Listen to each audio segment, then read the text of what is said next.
ಹೊಸ ವರ್ಷದ ಸಂಭ್ರಮಾಚರಣೆಗೆ ತಯಾರಿಗಳು ಭರದಿಂದ ಸಾಗ್ತಾ ಇದೆ. ಹಾಗಾಗಿ ಈ ಕುರಿತಂತೆ ಮತ್ತಷ್ಟು ಮಾಹಿತಿಯನ್ನು ನೀಡ್ತಾರೆ ನಮ್ಮ ಪ್ರತಿನಿಧಿ ಮಂಜುನಾಥ್. ಲೈವ್ ನಲ್ಲಿ ಜಾಯ್ನ್ ಆಗ್ತಾ ಇದ್ದಾರೆ. ಮಂಜುನಾಥ್, ಹೊಸ ವರ್ಷದ ಸಂಭ್ರಮಾಚರಣೆಯ ಹಿನ್ನೆಲೆಯಲ್ಲಿ ಯಾವ ರೀತಿಯಾದಂತಹ ಸಿದ್ಧತೆಯನ್ನ ಮಾಡಿಕೊಳ್ಳಲಾಗ್ತಾ ಇದೆ ಎಂಜಿ ರೋಡ್ನಲ್ಲಿ? ಖಂಡಿತವಾಗೂ ದಿವ್ಯಾ, ಈ ಒಂದು ಸಂಭ್ರಮಾಚರಣೆಗೆ ಕೆಲವೇ ಗಂಟೆಗಳು ಬಾಕಿ ಇರುವಂಥದ್ದು. ಸದ್ಯಕ್ಕೆ ಈಗ ನಾನು ಬ್ರಿಗೇಡ್ ರೋಡ್ ಮತ್ತು ಚರ್ಚ್ ಸ್ಟ್ರೀಟ್ ಪ್ರತಿ ವರ್ಷವೂ ಕೂಡ ಏನು ಹೊಸ ವರ್ಷದ ಸಂಭ್ರಮಾಚರಣೆ ಏನಿರುತ್ತೋ ಆ ಸಂಭ್ರಮಾಚರಣೆಯ ಮುನ್ನೆಲೆಗೆ ಈಗಾಗಲೇ ಜನ ತಯಾರಾಗಿರುವಂಥದ್ದನ್ನು ಕೂಡ ತೋರಿಸ್ತಾ ಇದ್ದೇನೆ. ನೋಡ್ತಾ ಹೋಗ್ಬೋದು, ಸಾಕಷ್ಟು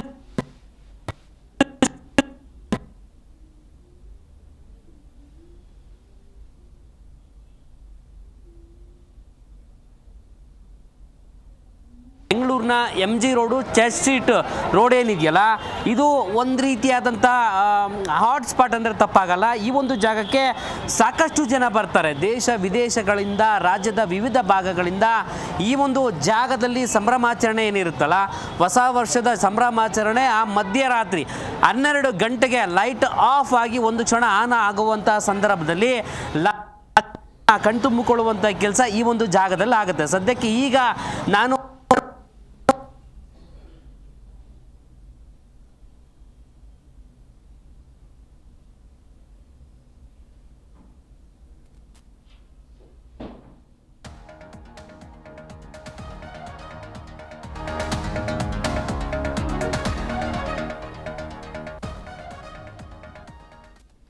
ಇನ್ನು ಹೊಸ ವರ್ಷಕ್ಕೆ ಇನ್ನೇನು ಕೆಲವೇ ಗಂಟೆಗಳು ಬಾಕಿ ಇರೋದ್ರ ಒಂದು ಹಿನ್ನೆಲೆಯಲ್ಲಿ ಸಾಕಷ್ಟು ತಯಾರಿ ಕೂಡ ಸಾಗ್ತಾ ಇದೆ.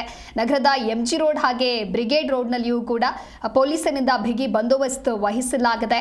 ಸಾಕಷ್ಟು ಪ್ರಿಪರೇಷನ್ಗಳು ಕೂಡ ಸಾಗ್ತಾ ಇದೆ. ಯಾವುದೇ ರೀತಿಯಾದಂತಹ ಅಹಿತಕರ ಘಟನೆಗಳು ನಡೀಬಾರದು ಅನ್ನುವಂತಹ ನಿಟ್ಟಿನಲ್ಲಿ ಎಚ್ಚರಿಕೆಯನ್ನ ಕೂಡ ನೀಡಲಾಗಿದೆ. ಇನ್ನೆನೆಯೂ ಕೂಡ CM ಸಿದ್ದರಾಮಯ್ಯ ನೇತೃತ್ವದಲ್ಲಿ ಸಭೆಯನ್ನ ನಡೆಸಿ ಪೊಲೀಸರಿಗೆ ಕೆಲವೊಂದಿಷ್ಟು ಸೂಚನೆಗಳನ್ನ ಕೂಡ ನೀಡಲಾಗಿದೆ. ಯಾವ ರೀತಿಯಾದಂತಹ ವ್ಯವಸ್ಥೆಯನ್ನ ಕಲ್ಪಿಸಬೇಕು ಅನ್ನುವಂತಹ ನಿಟ್ಟಿನಲ್ಲಿ ಇನ್ನು ಹೋಟೆಲ್, ಲಾಡ್ಜ್, ದೇವಸ್ಥಾನಗಳಲ್ಲಿಯೂ ಕೂಡ ಕೆಲವೊಂದು ಕಡೆ ಪರಿಶೀಲನೆಯನ್ನ ಮಾಡುವಂತಹ ಕೆಲಸವೂ ಕೂಡ ಆಗ್ತಾ ಇದೆ. ಯಾಕಂದರೆ ಈ ಒಂದು ಜಾಗಕ್ಕೆ ನಾವು ಬರಬಹುದು ಎನ್ನುವಂಥ ನಿಟ್ಟಿನಲ್ಲಿ ಈಗಾಗಲೇ ಬುಕ್ಕಿಂಗ್ ಇರುವಂತಹ ಜಾಗದಲ್ಲಿ ಜನ ಏನಿದಾರಲ್ಲ ಅವರು ಈಗಾಗಲೇ ಕಣ್ತುಂಬಿಕೊಳ್ಳುವಂಥ ಕೆಲಸ ಆಗ್ತಾ ಇದ್ದಾರೆ. ನಾಳೆಗೆ ಸಿದ್ಧತೆಯನ್ನು ಕೂಡ ಮಾಡಿಕೊಳ್ಳುವಂಥ ಕೆಲಸ ಒಟ್ಟಾರೆಯಾಗಿ ಆಗ್ತಾ ಇದೆ. ಸದ್ಯಕ್ಕೆ ಈ ಒಂದು ಜಾಗ ನೋಡೋದಾದರೆ ಚರ್ಚ್ ಸ್ಟ್ರೀಟ್ ರೋಡ್ನಲ್ಲಿದ್ದೇನೆ. ಈ ಒಂದು ರಸ್ತೆಯಲ್ಲಿ ಹೆಚ್ಚು ಕಡಿಮೆ ಒಂದು 30ಕ್ಕೂ ಹೆಚ್ಚು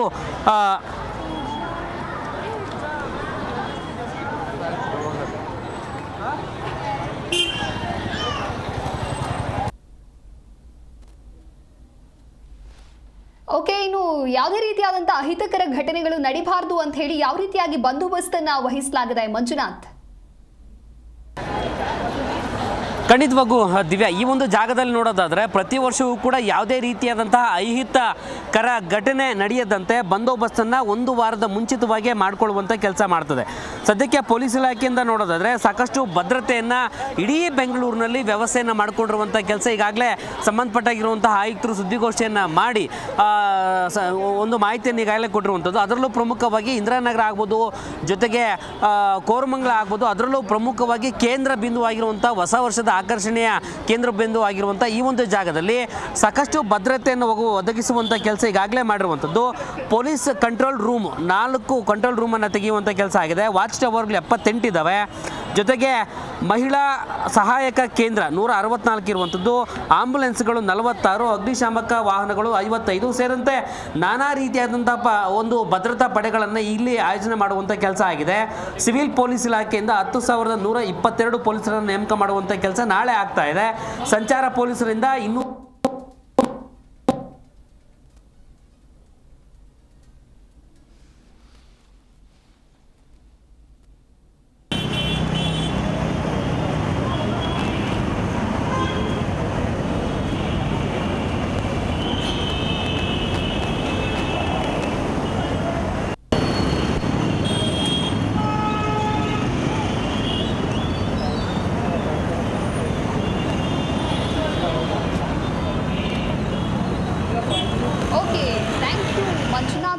ತಮ್ಮೆಲ್ಲ ಮಾಹಿತಿಗಾಗಿ. ಇನ್ನೊಂದು ಕಡೆ ಕೆಲವೊಂದಿಷ್ಟು ಸೂಚನೆಗಳನ್ನು ಕೂಡ ನೀಡಲಾಗಿದೆ. ಹೊಸ ವರ್ಷದ ಸಂಭ್ರಮಾಚರಣೆ ಇರುವಂತಹ ಹಿನ್ನೆಲೆಯಲ್ಲಿ ಯಾವುದೇ ರೀತಿಯಾದಂತಹ ಅಹಿತಕರ ಘಟನೆಗಳು ನಡೀಬಾರದು ಅನ್ನುವಂಥ ನಿಟ್ಟಿನಲ್ಲಿ ಇನ್ನೊಂದು ಕಡೆ ಬ್ಯಾರಿಕೇಡ್ ಅಳವಡಿಕೆಯನ್ನು ಕೂಡ ಮಾಡಲಾಗಿದೆ. ಈಗಾಗಲೇ MG ರೋಡ್ನ ದೃಶ್ಯವನ್ನು ನೀವು ಕೂಡ ಗಮನಿಸ್ತಾ ಇರಬಹುದು, ಯಾವ ರೀತಿಯಾಗಿ ಡೆಕೋರೇಟಿವ್ ಆಗಿ ಕಾಣಿಸ್ತಾ ಇದೆ ಅಂತ ಹೇಳಿ.